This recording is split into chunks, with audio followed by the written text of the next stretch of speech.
Hello, I'm Mary Rendina, Executive Director of the Nevada chapter of the Community Associations Institute, and I'd like to welcome you to this CAI media presentation. CAI provides comprehensive education to board members, homeowners, and community managers.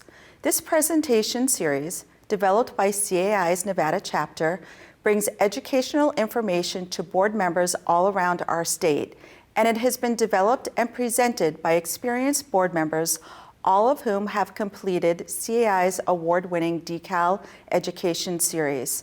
We thank our generous sponsors who make these complimentary presentations possible.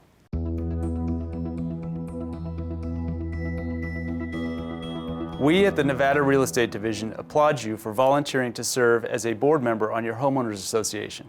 Board members play a vital role in successful HOA management, which is why we believe that board member training and ongoing education is critical.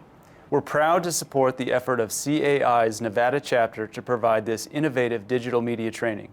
We'd also like to remind you that you can also contact the Real Estate Division or CAI for additional help. Enjoy the presentation.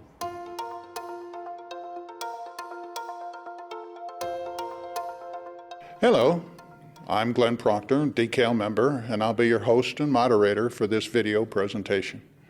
The purpose of this presentation is to help homeowner board members identify the do's and the don'ts of serving on a board. The unique format of this presentation will provide interactive discussion so that you can identify ethical and legal violations or concerns that you might have while serving in the official capacity on the board.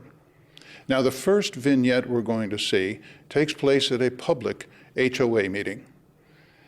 There are 5 board members, each played by a decal member. Let me introduce you to the board now.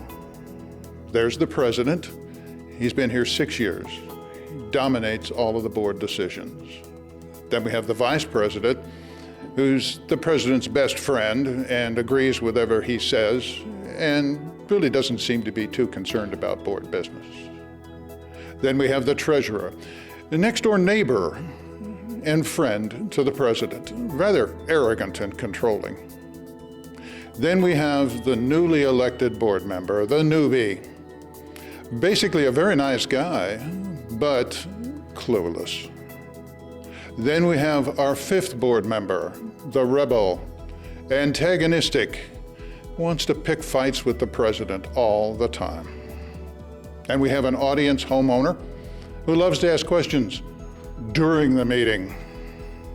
Now, we've purposely left out the role of the community manager so that we can focus on the actions of the board themselves. Now, we encourage you to take a pen and pencil and identify the violations that you feel you see. Those notes will take place later on when you compare them with the realities.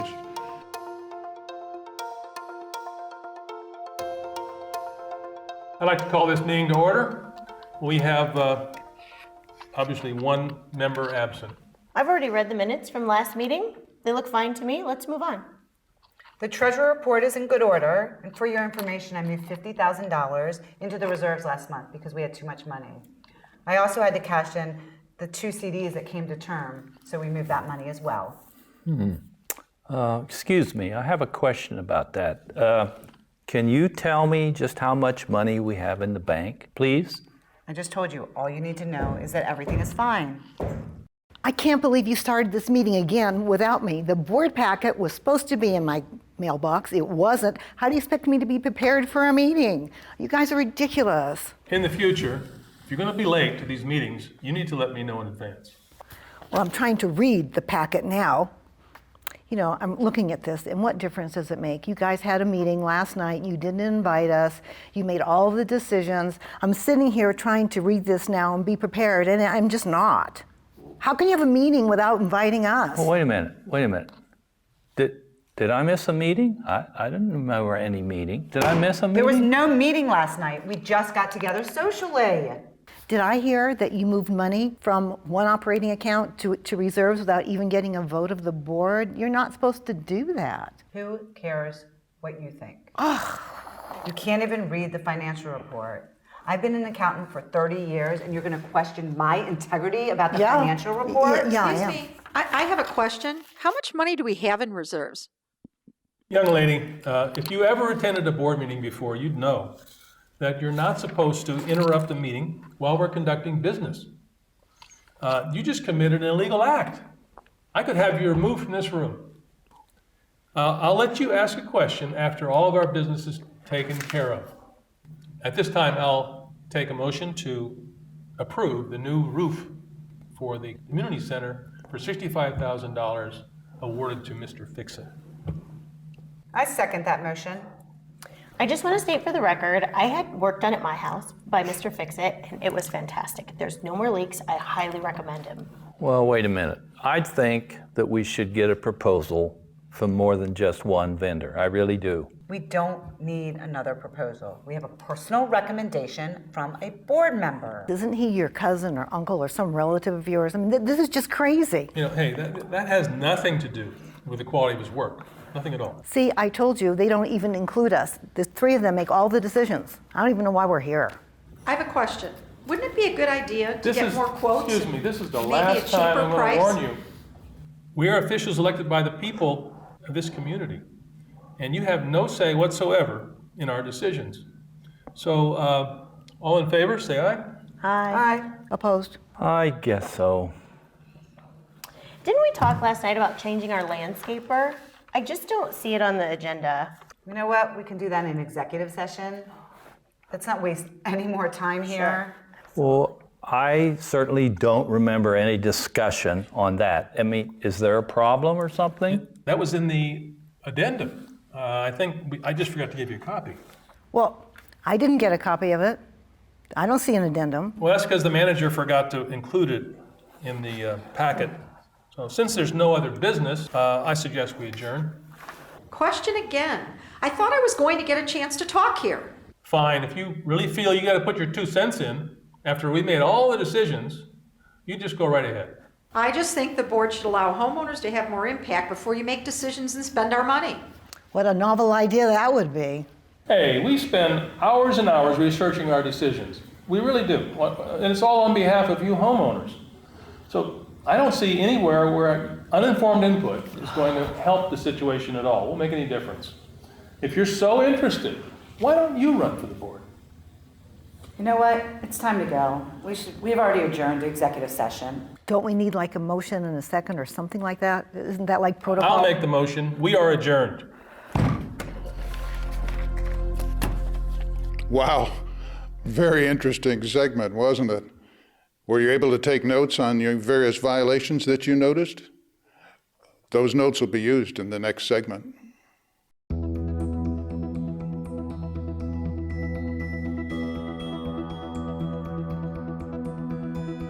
Hi, I'm Greg Toussaint. I served on my board for my HOA for 15 years, actually, and I'm also a decal. Donna? Hi, my name is Donna Toussaint, and I have been volunteering in HOAs for approximately 20 years. I served as a president for a large master for 10, and I'm also a decal. And my name is Chuck Niggemeyer. I'm a decal. I've been on my board for 12, going on 13 years. Been associated with HOAs for about 20 years total. I just want to say that the vignette you saw earlier with the board meeting, all those items that you saw actually came from some real board meeting. These are not made up things. They really happened. I guess we can start off, Donna, why don't you talk about some of the things that you saw and some of the things you were concerned about in the meeting? Well, I don't think we did anything right, but that was the intent. Arriving at board meetings is really important. It's so important. You have other people that depend on you, your other board members. Meetings usually last about an hour, maybe an hour and a half long. Be there, be prepared, really and truly. Look at your board packet at least a couple of days before. The reason why the character I played didn't look at her board packet was because it wasn't on her doorstep or in her mailbox, but she still should have known 2 days before that, and then she wouldn't have had the problem. She could have contacted the manager. Also, when it comes to financial reports, they can be really hard to understand. Work with your manager, work with your CPA, and learn how to do financial. What we did when I was on my board is every quarter, because it was such a large master, we'd actually have financial training. We'd actually have someone come in from our financial team and explain to us, especially new board members, what it means. And if you do that, the better prepared you are, the better meeting you're going to have. The worst thing that seems to happen with these financials and board meetings is that someone comes to the meeting, opens the financial report, and starts asking questions about items that are on that financial report for the very first time. And the problem, of course, is that the manager may not be able to answer those questions. So it ends up making the meeting long and boring and not actually very useful. So I think you're right. You need to come to the board meeting prepared and knowing what's on the financial report, and if you've had questions, already asked them and gotten them answered. I would follow on with the actual requirements is a review of the financial report, and that really didn't occur in that meeting at all. It was just the treasurer said everything's fine, if you would recall. That's not what a review is at all, by no means. She transferred money to the reserve account, which is okay, but the manner that she did it was completely wrong. I mean, she said she cashed in 2 CDs. Well, where'd that money go? She could have taken it and gone with it, actually. So you stop and think about transferring money or using money, whether it's in a reserve account or the operating account. A reserve account, you've got to have 2 signatures from executive board members, or at least 1 executive board member, and also a member who it might be an officer, but it's not on the executive board. So that's a reserve requirement all the time. Always 2 signatures. Now, operating accounts are a little bit different, but it still requires 2 signatures, obviously. The executive board member and an officer can sign it, or in some cases, if you don't have an executive board member available or one of the officers available, then a community manager could actually sign checks to pay bills. And one thing I certainly wouldn't ever want as a board member to transfer funds from my reserve account to the operating account without first talking to my attorney, because I think you're already treading on legal ground there. And you can actually transfer money automatically to your reserve account as long as you have that procedure to do that.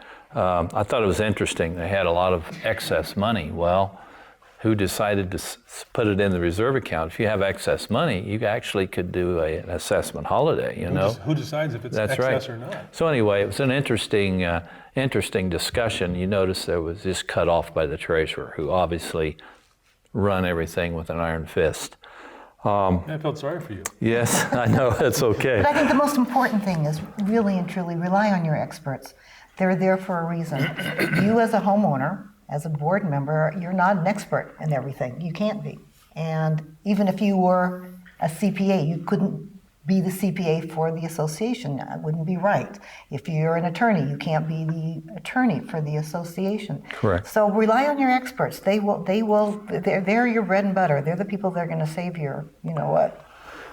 And moving along to some of the other items that were obviously not done very well. I mean, you didn't get the agenda at all, or the and I had items that weren't on the agenda. Even the vice president noticed that, hey, there's something not on there. Some of those are ever on the agenda. They're never on the agenda. So it's hard to get a feel for a meeting if you don't see that agenda ahead of time. Know what those items are. And it's like you said, you have to ask questions in advance. Otherwise, the meeting is kind of chaotic and you don't do anything. And awarding contracts in executive session to your friends and your relatives, that's a really big no-no. Really big no-no. The proposals, I get, obviously, if you have some project you're going to do, you're going to submit a request for proposal to people. You know the details that are going to be out there. And obviously in this meeting, the details were known by 3 people, not everybody like they should have been. And there looked like, obviously, there was only 1 proposal. Did they go out and ask for that? I don't know. We couldn't tell. The requirement is that you do that. And the only way you know it is to be familiar with that proposal. So you don't ask the dumb questions like I did as playing that character in there. I didn't know. And read them aloud. That's at your open board meeting. Have to do that. You do. I thought it was interesting also that the interruptions that occurred throughout the meeting. I mean, that meeting was so chaotic at times, you know, it was amazing. Homeowner there was a homeowner who had a legitimate question, and the president just cut him off. You know, we have enough problems getting homeowners to come to meetings. Now, how do you think that homeowner wants to come back? She never got the question answered. She was summarily just dismissed, threatened with legal action to be removed. So, you know, you have to treat everybody fairly, have to listen to them, see what the question is, and answer them if you can. It was at that point in a meeting, she had every right to ask that question. She may never come back to a meeting, so we have to be courteous, listen to the question, and answer them if at all possible. I agree. The other thing is it's really important in meetings to avoid angry responses and personal attacks. I mean, there were a whole lot of those in this meeting by everybody, it seemed. Including the board members. Including the board members, including the homeowner. I mean, it was everybody. It was a free-for-all. Board members used anger and threats against the homeowner and against each other. And number one, it's just wrong. It's just basically wrong. These are your neighbors. It's not how you treat neighbors, not how you interact with neighbors. And two, it's against the law. NRS 116 prohibits behavior that is threatening or harassing, causes emotional distress, creates a hostile environment. It's the law. And your meetings are generally audio recorded, so there's evidence of your behavior. Violators of this law are guilty of a misdemeanor. You also have the commission, the Commission for Common Interest Communities and Condominium Hotels, which can review and give a hearing to homeowners who've been accused of violating the rules and the law. And they can fine the board member or board for their transgressions, and they can also remove board members from their boards. So it's pretty serious stuff. And mistreating homeowners is just a no-no. Regardless of whether you like that person or not, you don't have to like them, but you do have to be courteous and respectful. Parliamentary procedure. That was one of those things that didn't happen in this meeting. No kidding. Wow. They didn't follow any rules at all. And NRS 116 requires that a board do one of two things: either adhere to Robert's Rules of Order, which are long and complicated and most people don't really understand them, or they must have approved in advance a set of parliamentary procedures for their community that they will use, which are usually simpler and less complicated. Most homeowners associations do that because it is simpler. It's But if you don't have a policy, you have to use Robert's Rules of Order. And it is important that boards always follow either Robert's Rules of Order or their own policy. And there's nothing wrong with Robert's Rules of Order, but they can be kind of cumbersome at times, follow the exact procedure. So if there are new communities being formed out there and your boards are being elected, it certainly would be, I think, a good idea to go through your procedure and so that you don't have to follow Robert's rules to the letter. That's a very good suggestion on your part. The other issue that I saw, which frequently happened in this meeting, was there were lots of ethical violations. People making decisions or making statements that really are contrary to ethical behavior. And what is ethical behavior? First of all, it's doing the right thing for the community, not for you, not for your friend. What's the best thing for this community? And also, you can ask yourself, how would this look? If I were sitting in the audience watching this meeting, how would it look if I made a decision or made a statement? If it sounds ethical, great, but if it sounds like it's self-serving, it's not. Well, I think the important thing is always treat people who come into your meetings, they're your friends, your neighbors, your homeowners, the way you would like to be treated if you were walking into the meeting. And if you do that, you'll never have a problem. That's right. Now, in this meeting, we had a treasurer moving money without board approval, which is basically illegal. It is. Just to put it simply, but certainly an ethical violation. It failed to provide all the board members with information that they were due. They should have had. They should have had an addendum that didn't show up, for example, and then suddenly the meeting pushed through the decision.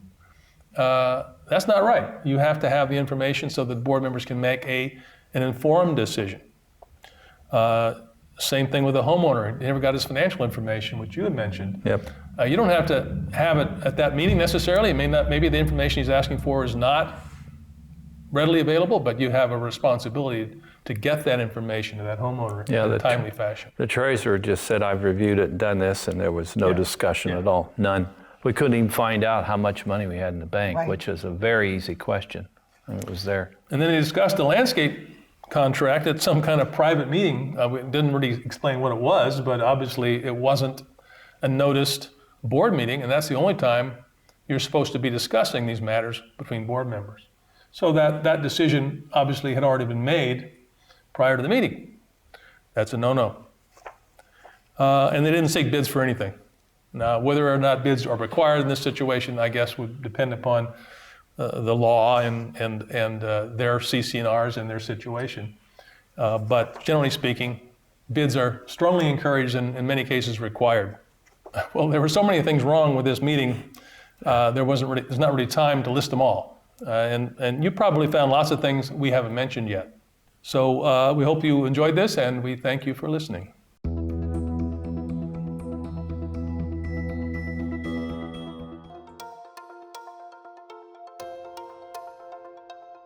In our next vignette, we're going to be visiting the same board, only this time it'll be an executive session.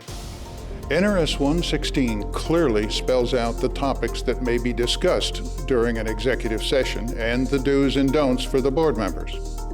Once again, please use your pen and pencil to make notations of the violations that you feel you've observed. And now, our executive session. Hey, I thought I was supposed to get my questions answered from the meeting. Hey, what are you doing here?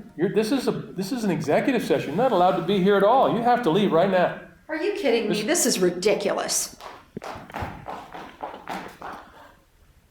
We have a short meeting today. We're going to discuss some problems in our community. I'm just thankful we don't have her to disturb our meetings today. So am I. Me too. I need to talk about my neighbor. He really pissed me off. I told him specifically that he could not put up a flagpole in his front yard. And I want the board to send him a letter now demanding him to remove it. I thought that a homeowner would have to put in an ARC request to the committee to put up a flagpole. The ARC can make recommendations, but only the board can make decisions. Well, I think we need to support Jane.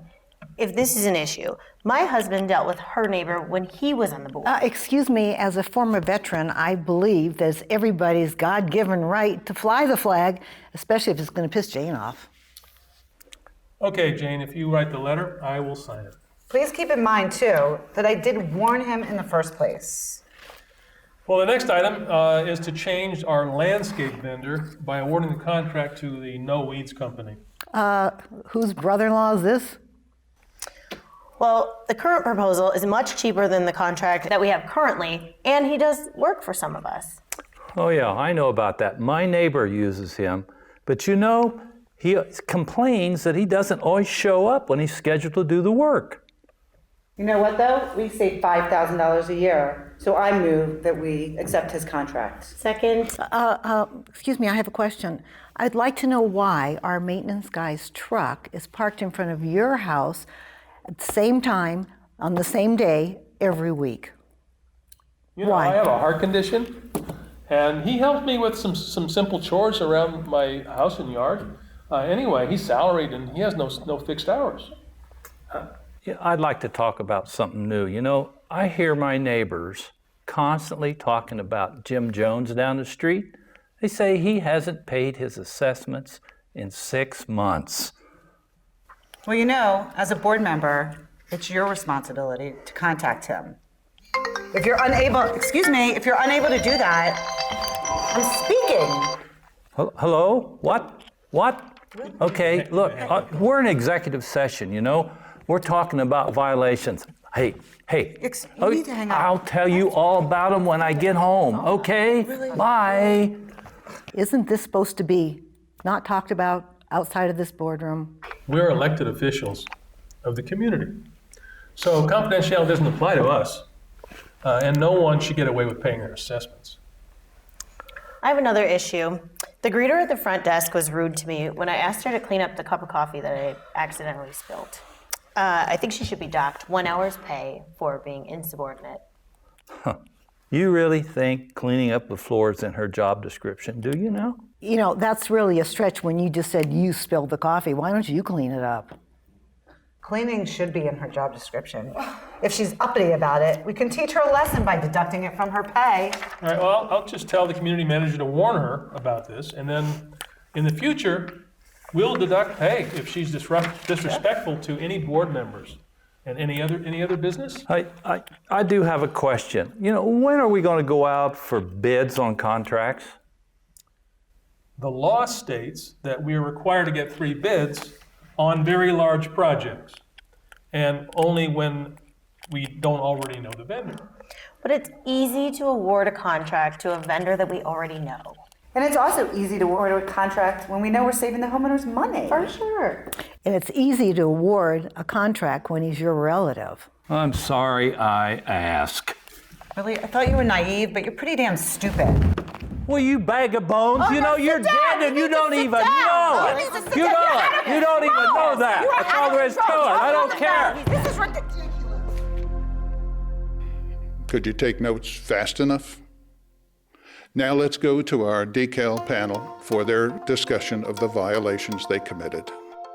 One of the things we saw in this vignette in the executive session was one of our homeowners, our board members, getting on the phone talking about something to do with the grocery store with his wife, and he's going to go home and talk to her about whoever was in violation. I did that. That's strictly confidential. That never leaves the boardroom. It just really doesn't. It was very funny, and it probably has happened, but it should never happen. Pillow talk's not allowed? No pillow talk. You can't tell your wife, your husband, your mother, your brother, your sister. That stays in the boardroom. Strictly confidential. And you also have to understand the need for making decisions and when to make decisions and when they should be public decisions or confidential decisions. If you're discussing a homeowner, their fines, their assessments, that's in the executive session. Like I said, that's confidential. That stays there. It doesn't go out of that room. If it's talking about awarding a contract, you don't do that in executive session, as we talked about before. You do it in the general session. You're free, you're open. Transparency is the best thing. It's your best friend. You'll never get in trouble. Like Chuck said earlier, try and get 3 bids if you can, but you have to do your best, and those would be read aloud in the regular meeting. But executive meetings are different. They really are. And if it's a legal issue and you're talking with your attorney, that could be an executive session. But there are very few things other than people's confidentiality and fines and things like that. Most things are discussed in the regular session. You know, interestingly enough, there was a, if you remember back, the president had someone coming and working, a maintenance person, was working for him, doing personal work. And he went, well, he's salaried, so it doesn't really matter. Well, there is a huge conflict of interest thing going on there, because you actually, even though you're not paying the man, the HOA is paying the man. And he's working for you. And he's working for you. So you have free labor. If that isn't a conflict of interest, you know, so you have to avoid that type of a situation. You never want anyone to even think there's a conflict of interest. The situation just does not lend itself. It would be like you as the president, for instance, voting on an item when you had your own relative involved. You know, you should recuse yourself and not do it. So there's a conflict there. It's a very, very big thing. You never use an employee of the association to do your own personal task. You just don't do that, because that's a conflict. Even if you do it 100% properly. That's correct. You just step back from that, because it doesn't pass the smell test. That's right. If it appears it's a conflict, probably is. Okay. Looking at the bid process just a little bit, you know, our laws changed recently. So now, if you go out for bid, and you should, if you do, then you get 3 bids. And I remember the president saying, for large projects, well, that's not the determining factor anymore. Depends on the size of your HOA. This is governed by law, right? It is. It's governed by law, because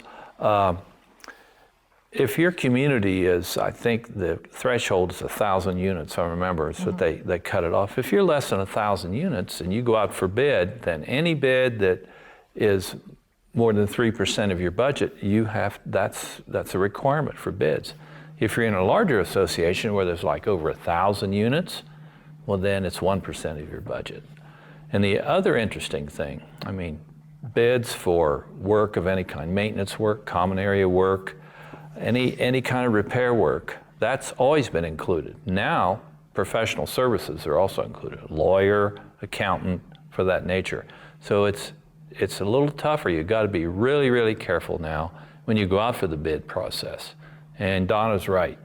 You never do a bid process in executive session. You want it open, transparent, and that wouldn't happen. You don't have to. If it says you should get a bid if it's over 3%, there's nothing wrong with saying, it's only 2%, but we think we should get bids anyway. Oh yes, you can always do that. You can always do it. I thought it was interesting that when the bid was just a second, there was never a vote, even in the executive session, which was wrong. I mean, you think about that. You would never do that, So fraudulent thing. But that's an interesting situation. Never let yourself ever get in that. And I tell you what, something else that's really important. Let the manager manage. You're not the manager. Rely on your manager, rely on his or her expertise. If you rely on your experts, you will never get in trouble. Yeah, that's true. You already touched on it, Donna, but let me just cover the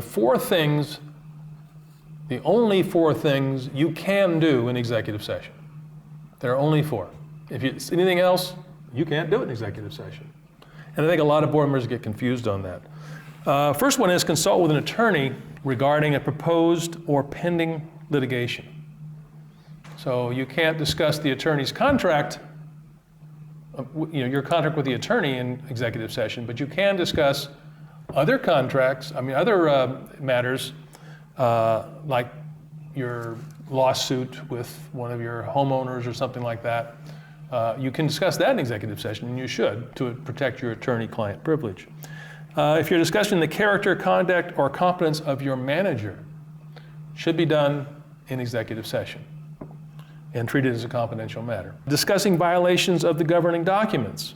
If homeowners are not following the rules and they're in violation, maybe there's a hearing, this is confidential in nature, should be done in executive session. Shouldn't do it on the phone. Shouldn't do it on the phone, right? That's right. Unless the homeowner wants it to be done in open session. And there are cases where the homeowner will request to have their hearing done in open session because they feel like that would be beneficial to them. They're certainly allowed to do that. And the fourth one, which is less common, is the failure to comply with construction schedule. So you've got a home being built in your community or a home refurbishing or an expansion, and it's supposed to be done in 6 months and now it's gone past. You can discuss that in executive session because, again, it is confidential to that homeowner. Those are the only things you can discuss in executive session.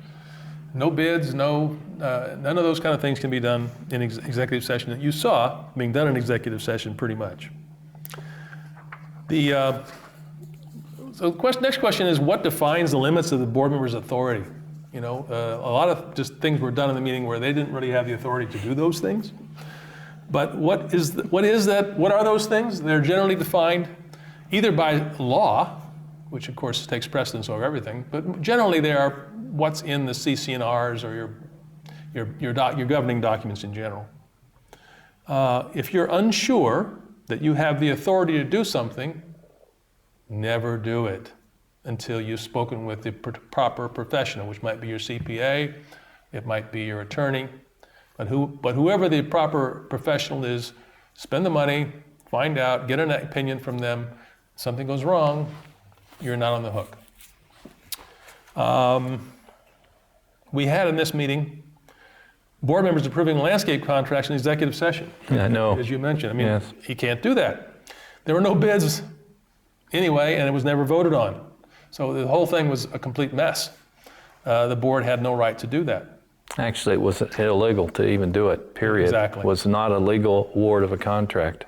The other thing that I noticed was that board members should never confront a resident directly regarding violations or delinquencies. that's something that's handled through the standard, whatever your standard compliance procedure is, which you should have a written policy on, probably governed partially by your CC&Rs and partially by the law. But if you don't have a written policy on how you handle violations, you better get one, because if you have somebody walking around saying, well, I'll go out and threaten him for you, you're violating the law. So it's very important that you do those things through the normal compliance procedure, which is often your community manager or a community management company. As you said, board members are never free of confidential limits. You are bound by confidential limits. Homeowners aren't, but you are. It's an item that you could actually, your directors and officers insurance would never cover you when you do something illegal like that. Right. Unlawful. People don't realize Which that. means you're not insured. You could be absolutely sued, a lawsuit. And not just you, but Oh, yeah. your spouse. That's right. You both could be on the hook. So if a husband talks to his wife about the violation, Correct. and she talks to neighbors, you both get sued. That's right. And again, insurance will likely, possibly not cover you. That's I right. would say. Personal prejudices. There was some personal prejudice in this meeting, which is basically biased treatment. You're treating somebody differently than you would treat someone else. Retaliation, harassment, abuse, those kinds of things. We had a treasurer targeting the neighbor about his flagpole. She may have been right about the flagpole. I don't know. It's unclear what the facts are, but you don't do that. You go through the normal compliance process. The VP was upset about the greeter not cleaning up the coffee. Well, that was kind of a weird situation, but the president decides on his own, after the whole discussion occurs, that he's just going to have the manager threaten the greeter with a pay deduction if it happens again. Again, I don't even know if that's legal. There's employment law involved as well. So just bad behavior. One last thing on that is the president should not have used the landscape vendor and then voted on for the association to hire him. Yep. As you pointed Right. out, it is a conflict of interest. It's an ethical violation. So I have a couple questions for each of you that Okay. after going through this with you and Chuck, the first one is, what do you think about the board's decision to approve the new landscaper in general? I mean, that whole process. Well, that was such a fiasco. It was pretty obvious that the three board members, that being the president, the treasurer, and the vice president, had a meeting on their own with the other two absent, which was illegal. They decided they were going to use this new landscaper because they could save money. They said, I don't know what the amount was, I don't remember. But the idea was, instead of doing it in open session, opening a bid, they decided they're going to do it in an executive session. Now, you didn't know about it. I didn't know about it, being the new guy on the board at all. And we were summarily just dismissed It appeared because as though we didn't want you to know about it. that was true. So, which you talk about opening yourself up for a big problem there. Besides, obviously, there was some personal prejudice going on. They liked the landscaper. He did work for other neighbors around there. He already knew the community, which is okay, but the bid process wasn't there. So it was a complete travesty of anything that went on, any board procedure, and the law and the state would have a ball with that out there until There are some HOAs, quite a few of them, that actually prohibit vendors from doing work for any of their residents.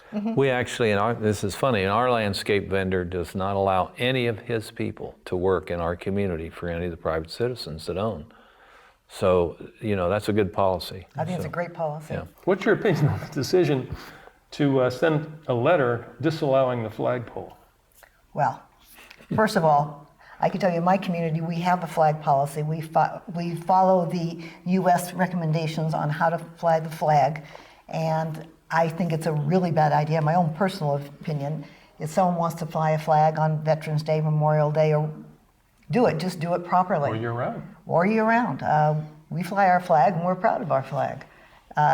What comes into question is if they start wanting to fly other type of flags, and then you would have to figure out what you want to do with that. So you need a policy on that. You'd need a policy. But as far as the American flag goes, as long as you follow the federal guidelines, I think you're fine. The bid discussion, Chuck, that was... that was interesting, they right? didn't really discuss it except to say you didn't need to worry about it. Well, there wasn't a bid discussion.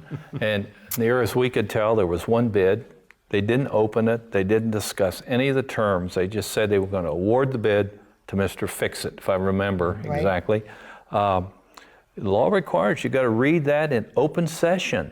You have to do that. And I know that maybe that runs a little bit long in a meeting, but that's the transparency part that you need to get to every time, because then you as a board are doing your duties. That's what we call that. I think you refer to it as a business judgment rule, where you act everything with the best knowledge you have. Well, this obviously didn't occur that way. They had one bid, we think. We don't know where it came from. And the other interesting thing was, it was the brother-in-law of the president. And then he voted on it, of all things.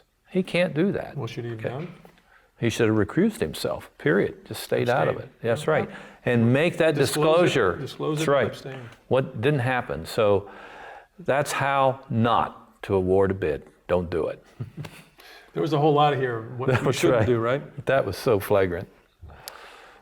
Donna, the greeter situation was another weird situation, I think. I think it was a very weird situation. Badly handled and Very badly questionable. handled, and it could have been handled so much better. Personally, if I saw coffee spilled somewhere, I probably would have cleaned it up myself. I wouldn't have wanted to deduct money from the receptionist to do that. I think that's ridiculous. But this is a board, obviously, that had some real problems, and they had no clue as to what they really need to do and how to do it. They need training. It just seemed like there was a case where common sense went right out the window. You know, they felt entitled, even though there was no reason to do that. No. You're right. Good point. All right, anything else? No, I don't think so. That's good. All right, I hope that we covered the material pretty well there. There's obviously a whole lot of stuff to talk about, and probably we didn't hit all the points, but the key ones, hopefully we did. Thank you for watching. We hope you enjoyed this and learned. Now, if you'd like to learn more, perhaps you can use one of our other video presentations, or take a CAI class, or even perhaps become a decal member. If you wish to do that, please contact CAI at info@cai-nevada.org. Thank you for watching this presentation.